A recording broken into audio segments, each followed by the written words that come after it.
Hello विद्यार्थियों, आज हम कक्षा 12 के गणित के सदिश पाठ के 3 महत्वपूर्ण प्रश्न आपके सामने लेकर के उपस्थित है, जो आपके बोर्ड एग्जाम 2024 में आने के लिए संभावित है। देखते हैं नंबर 1। यदि दो सदिश ए और बी के बीच का कोण थीटा है और साथ साथ mod of A dot B बराबर mod of A cross B, तो थीटा किसके बराबर होगा? 0 के, पाई/4, पाई/2 या केवल पाई? किसके बराबर होगा ये हमें पता करना है। क्या लिखेंगे? चूंकि ए डॉट बी इसका मॉड और mod of A cross B दोनों आपस में बराबर हैं, तब कह रहा है कि थीटा का मान क्या होगा। ए डॉट बी इसका सूत्र हम जानते हैं, ए डॉट बी बराबर ए बी cos थीटा और ए क्रॉस बी बराबर हम जानते हैं ए बी साइन थीटा। तो जहां लिखा हुआ है ए डॉट बी, वहां कर देंगे हम ए बी cos थीटा सबका मॉड, ए क्रॉस बी इसको हम करेंगे A B sine theta mod, उसको हम हटा लेंगे तो बचा केवल ए बी cos थीटा बराबर A B sine theta. A B गुणा में दोनों तरफ से कैंसिल, cos थीटा बराबर केवल साइन थीटा, गुणा में कुछ नहीं है तो हम गुणा में 1 भी कर सकते हैं। गुणा में साइन थीटा इधर आएगा बटे में साइन थीटा बराबर केवल 1, और जहां लिखा हो cos थीटा बटे साइन थीटा, cos थीटा और बटे में साइन थीटा, तो वहां हम सूत्र है कर सकते हैं cot थीटा, तो cos थीटा बटे साइन थीटा बराबर हो जाएगा cot थीटा।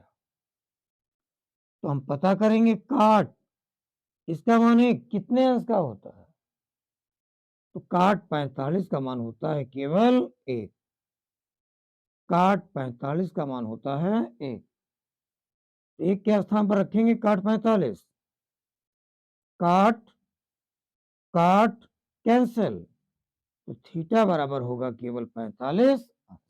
ये हमारा आंसर होगा, लेकिन 45 अंश यहाँ किसी भी ऑप्शन में नहीं है, मतलब इसको हम रेडियन में बदलेंगे। अंश को रेडियन बनाने के लिए हम करेंगे गुणा पाई बटे 180, इनको हम काट देंगे, 45 से कम 45, 45 चौको 180 अर्थात पाई बटे 4 रेडियन। ये आंसर हमारा सही होगा बी नंबर, इसलिए बी विकल्प सही है, यही आंसर आपका करेक्ट है और बाकी सब 3 आंसर वो गलत हो जाएंगे, केवल बी ऑप्शन आपका बिल्कुल करेक्ट है। इस प्रकार से इसको हम सॉल्व करेंगे। It's okay. अब देखते हैं क्वेश्चन नंबर 2।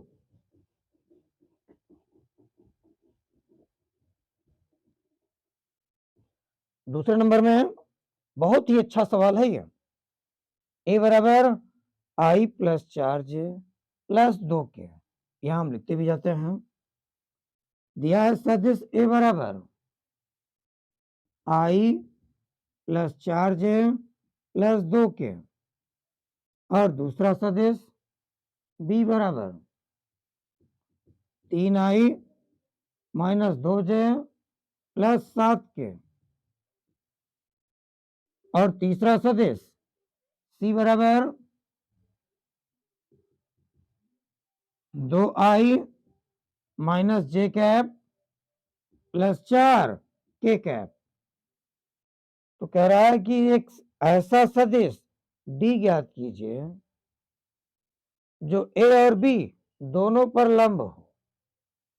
एक ऐसा सदिश ज्ञात कीजिए जो कि ए और बी दोनों पर लंब हो। जब भी हम लंब सदिश ज्ञात करते हैं तो ए और बी दोनों पर लंब सदिश का मान ज्ञात करते हैं तो आता है सदिश ए क्रॉस बी। जो ए क्रॉस बी होता है वो ए और बी दोनों पर 100% लंब होता है। यदि लंब इकाई सदिश का है, इसका हम इकाई सदिश भी ज्ञात कर लेते हैं, ए क्रॉस बी बटे mod of A cross B. लेकिन केवल सदिश हमें ज्ञात करना है, वो भी ऐसा जिसका परिमाण हो सी डॉट डी बराबर 15। सी डॉट डी, इसका आंसर 15 आना चाहिए। सी का मान दिया गया है, तो पहले हम पता करेंगे ए क्रॉस बी। ए क्रॉस बी इसका मान पता करेंगे, तब जाकर के सी डॉट डी के आधार पर डी का मान निकालेंगे। ए क्रॉस बी सारणी के रूप में सबसे पहले आई कैप, जे कैप और के कैप। पहले ए के गुणांक, उसके बाद बी के गुणांक। ए का गुणांक 1 4 2, 1 4 और 2। अब बी का गुणांक 3 - 2 7, 3 - 2 और 7। ए क्रॉस बी बराबर, सबसे पहले हम लिखेंगे आई कैप, पहली पंक्ति पहला कॉलम कैंसिल, पहली पंक्ति पहला कॉलम कैंसिल, ये 4 अक्षर बचेंगे। पहले इनका गुणा, फिर माइनस करके इनका गुणा, 7 और 4 का गुणा, 7 चौक 28, माइनस करेंगे, माइनस माइनस का प्लस, 2 दूना 4, फिर माइनस जे कैप, एक प्लस एक माइनस एक प्लस। जब माइनस जे कैप लिखेंगे, पहली पंक्ति दूसरा कॉलम कैंसिल, पहली पंक्ति दूसरा कॉलम कैंसिल, ये 4 अक्षर बचेंगे। इसका गुणा इधर, 7 एकम 7, माइनस 3 दूना 6, उसके बाद प्लस के कैप, पहली पंक्ति तीसरा कॉलम कैंसिल, पहली पंक्ति तीसरा कॉलम कैंसिल, तो ये 4 अक्षर बचेंगे। इसका गुणा इधर, फिर इसका गुणा इधर, 2 एकम 2, -2, माइनस में 4 3 12। ए क्रॉस बी बराबर 28, 4 जोड़ेंगे 32 आई कैप, 7 में 6 निकल गया, बचा केवल 1 जे कैप, 12 2 14, तो -14 का गुणा करेंगे तो -14 के कैप। ये होगा हमारा केवल ए क्रॉस बी। अब कह रहा कि ऐसा सदिश ज्ञात कीजिए जो ए और बी दोनों पर लंब हो। ए और बी दोनों पर लंब हो, साथ साथ सी डॉट डी का मान होना चाहिए 15। अब इसके आधार पर सी डॉट डी 15 हो, ये कोई जरूरी नहीं है। इसीलिए ए और बी पर लंब सदिश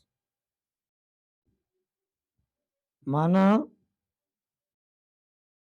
ए और बी पर लंब सदिश डी बराबर ऐसा सदिश मानेंगे जिसका सी डॉट डी 15 हो। तो उसके लिए हम एक कांस्टेंट लैम्डा के रूप में यहां पर लिख लेंगे। एक कांस्टेंट लैम्डा, बाकी डायरेक्शन वही रहेगा, 32 आई कैप माइनस जे कैप -14 के कैप। जो दिशा इसकी है, दिशा वही रहेगी, लेकिन परिमाण हमें सी डॉट डी के आधार पर ज्ञात करना है। इसीलिए यहां पर हम एक नियतांक, एक कांस्टेंट अपने मन से लिख लेंगे, लैम्डा। अब दिया गया है सी डॉट डी बराबर 15, सी के स्थान पर सी का मान 2i minus J plus 4k cap dot lambda 32i minus केवल जे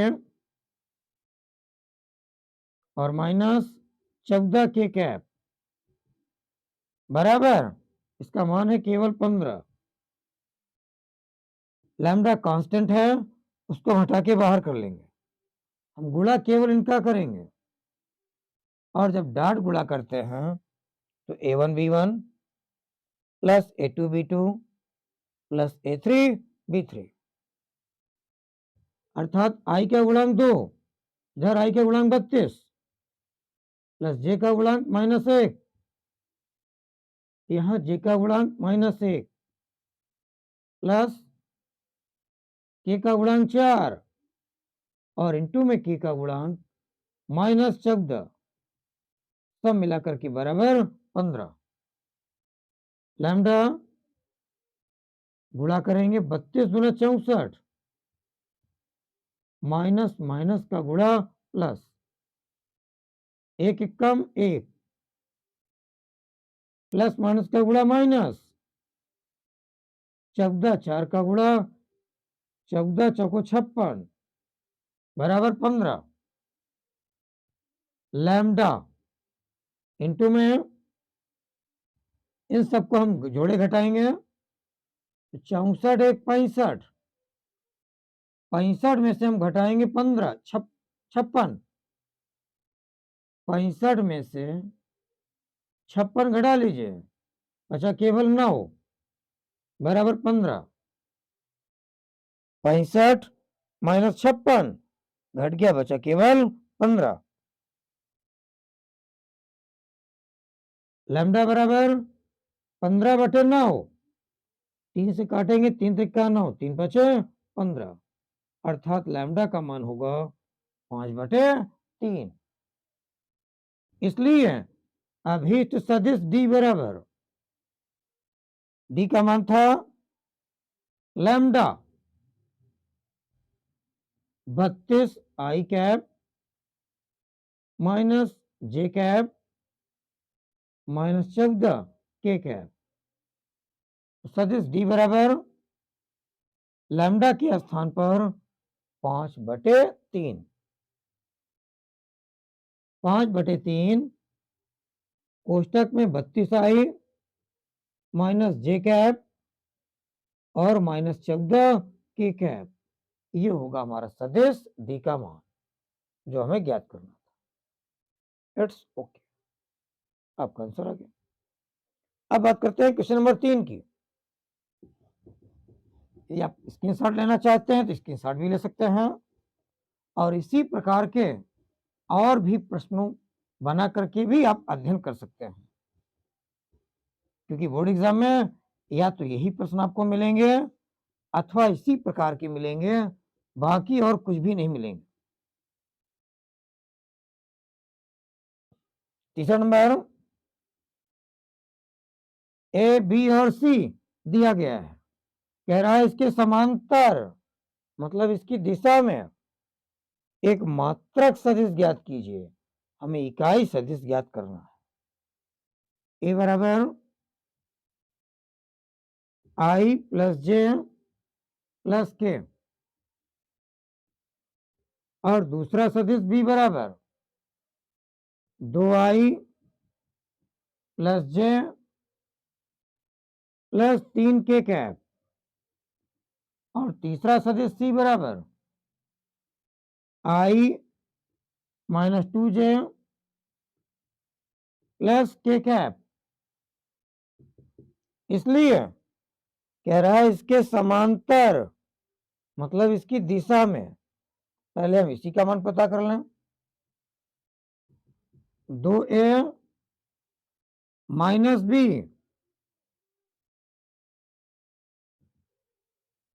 और प्लस 3c की दिशा में पहले हम इसी का मान ज्ञात करेंगे। 2 एक या समरे का मान I plus J plus K cap minus B, 2i plus J cap plus 3 K cap plus 3 सी के स्थान पर सी का मान आई minus 2j plus K cap, तो फिर 2a minus B plus 3c बराबर 2 का इनमें हम गुणा करेंगे, 2i प्लस 2j प्लस 2 के कैप, कोष्टक के पीछे माइनस, अंदर सभी चिन्ह आपस में बदल जाएंगे, माइनस 2i माइनस जे कैप और माइनस 3 के कैप, 3 का गुणा होगा तो प्लस 3i माइनस 3 दूना 6j और प्लस 3 के कैप बराबर, कह रहा है इसकी दिशा में एकांक सदिश ज्ञात कीजिए। मात्रक सदिश माने इकाई सदिश, 2i प्लस में और 2i माइनस में, प्लस माइनस कैंसिल, i सिर्फ एक स्थान पर बचा 3i, अब 2j minus j minus 6j, 6 एक 7 minus 7j plus 2j, 2j में से 7j निकल गया, बचा माइनस 5j। अब के वाले को 3 के माइनस में और 3 के प्लस में, ये भी कैंसिल, बचा केवल प्लस 2 के कैप, इसी को आप मान लीजिए केवल सदिश कैपिटल ए। अब इसके समांतर 2a minus B plus 3c के समांतर एक मात्रक सदिश के समांतर एक मात्रक सदिश, चाहे कह लीजिए इकाई सदिश, बात एक ही है, और इसको मान के चलें कैपिटल ए, तो मात्रक सदिश को हम लिखेंगे ए कैप बराबर, इसका सूत्र होता है ए बटे मॉड ऑफ ए। ए की दिशा में मात्रक सदिश, सदिश ए बटे मॉड ऑफ ए। सदिश ए जिसका मान हम निकाल चुके हैं 3i माइनस 5j प्लस 2 के कैप, सब का बटे मॉड ऑफ कैपिटल ए, इन्हीं को रखेंगे, 3i माइनस 5j प्लस 2 के cap, 3i minus 5j plus 2 के कैप, इसका मॉड पता करेंगे तो रूट आई के गुणांक का वर्ग प्लस जे के गुणांक का वर्ग प्लस के गुणांक का वर्ग, तो रूट 3 का वर्ग प्लस माइनस 5 का वर्ग प्लस 2 का भी वर्ग, एक है बराबर 3i माइनस 5j प्लस 2 के कैप, सब का बटे रूट 3 का वर्ग 3 त्रिका 9 प्लस माइनस 5 का वर्ग 5 बचा 25 प्लस 2 का वर्ग 2 दूना 4 बराबर है 3i माइनस 5j प्लस 2 के कैप, सब का बटे रूट, जोड़ेंगे सबको, 9 5 14, 14 4 18, अच्छा हासिल 1 और 2 1 3 रूट 38 यही होगा हमारा एकांक सदिश या मात्रक सदिश। इस प्रकार से इसको हम हल करेंगे। It's okay. तो इन सभी प्रश्नों का अध्ययन आप बड़े अच्छे से करेंगे। एनसीईआरटी बुक से जितने भी मेन प्रश्न थे उन सब को हम लेकर के आपके सामने उपस्थित हो चुके हैं। इन प्रश्नों को अच्छी प्रकार से आप सॉल्व कीजिए। अब नया पाठ लेकर के हम अगले वीडियो मिलते हैं। तब तक के लिए